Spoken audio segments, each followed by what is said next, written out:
ചിലപ്പോൾ പാരൻസിൻ്റെ നിർബന്ധത്തിന് വഴങ്ങിയോ യാതൊരു താല്പര്യവുമില്ലെങ്കിലും ഒന്നെഴുതി കളയാം എന്ന് വിചാരിച്ചൊക്കെ ചെയ്യുന്നവരായിരിക്കും. എന്നാൽ വലിയൊരു ശതമാനം പേർ യഥാർത്ഥത്തിൽ മെഡിക്കൽ ഫീൽഡിൽ ഒരു പ്രൊഫഷൻ വേണമെന്ന് ആഗ്രഹിക്കുന്നവരാണ്.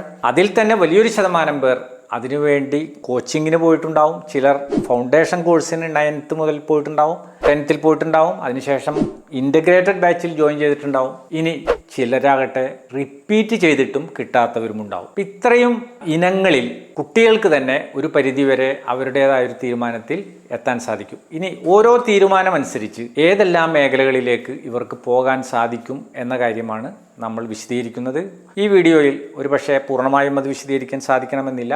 തീർച്ചയായും ഇതിനെ തുടർന്ന് വരുന്ന ഒരു വീഡിയോയിൽ അതിൻ്റെ മറ്റു വിശദാംശങ്ങളുണ്ടാവും. ആദ്യമായിട്ട് കണ്ടെത്തേണ്ടത് റിപ്പീറ്റ് ചെയ്താൽ കിട്ടുമോ ഇല്ലേ എന്ന കാര്യമാണ്.